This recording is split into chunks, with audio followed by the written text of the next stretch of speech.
ভোটের ঠিক আগে ঢাকার সামরিক সদর দপ্তরে হওয়া এক বৈঠক ঘিরে ধীরে ধীরে ঘনাচ্ছে কৌতূহল।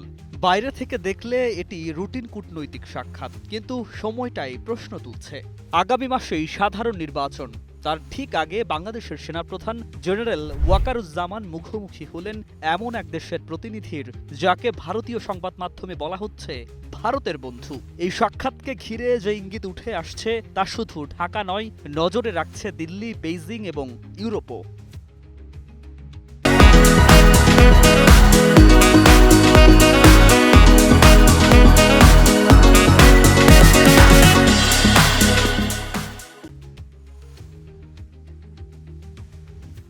হিন্দুস্তান টাইমসের প্রতিবেদনের হেডিং, ভোটের আগে ভারতের বন্ধুর সঙ্গে দেখা বাংলাদেশের সেনাপ্রধান ওয়াকারের। তবে প্রশ্ন হচ্ছে, ভারতের বন্ধু কে?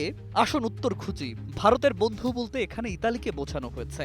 ইতালির প্রতিরক্ষা মন্ত্রণালয়ের আন্ডার সেক্রেটারির নেতৃত্বে একটি উচ্চ পর্যায়ের প্রতিনিধি দল ঢাকায় আসে এবং মঙ্গলবার সেনা সদরে জেনারেল ওয়াকারুজ্জামানের সঙ্গে বৈঠক করেন।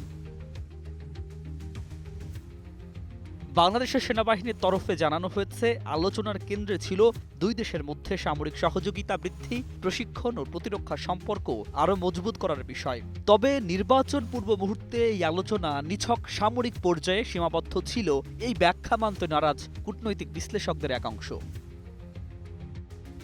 বাংলাদেশের দৃষ্টিকোণ থেকে এই বৈঠকের গুরুত্ব আরও গভীর, কারণ দেশ এখন শুধু নির্বাচনের মুখোমুখি নয়, বরং আঞ্চলিক শক্তির ভারসাম্যের কেন্দ্রবিন্দুতে। ভারত যখন বাংলাদেশ পরিস্থিতির দিকে সতর্ক নজর রাখছে, ঠিক সেই সময়ই চীনের তৎপরতা নতুন করে চিন্তা বাড়িয়েছে। শিলিগুড়ি করিডোর বা চিকেন স্নেকের কাছাকাছি তিস্তা নদী প্রকল্প এলাকা পরিদর্শনে চীনের রাষ্ট্রদূত ইয়াং ওয়েনকে অনুমতি দিয়েছে অন্তর্বর্তীকালীন সরকার, যা দিল্লির জন্য স্পষ্টতই উদ্বেগের বিষয়। এই প্রেক্ষাপটে ইউরোপের একটি শক্তিশালী দেশের সঙ্গে বাংলাদেশের সেনানেতৃত্বের আলোচনা ভারতের দৃষ্টিতেও তাৎপর্যপূর্ণ হয়ে উঠছে।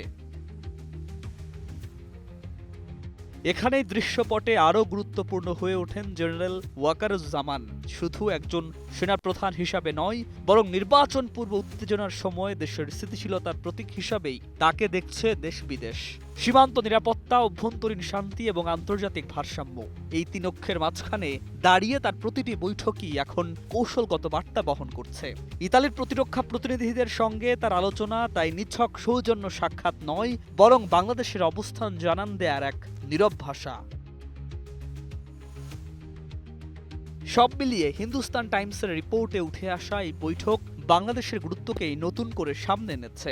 নির্বাচন, ভারত চীন প্রতিযোগিতা এবং ইউরোপীয় আগ্রহ সব এক সুতোয় গাঁথা। প্রশ্ন একটাই, জেনারেল ওয়াকারের সঙ্গে ভারতের বন্ধু দেশের এই কথোপকথন কি শুধুই সামরিক সহযোগিতা, নাকি এর আড়ালে লুকিয়ে আছে আরও বড় কোনো ভূরাজনৈতিক বার্তা, যার প্রতিচ্ছবি শোনা যাবে ভোটের পর? News desk, 21 television.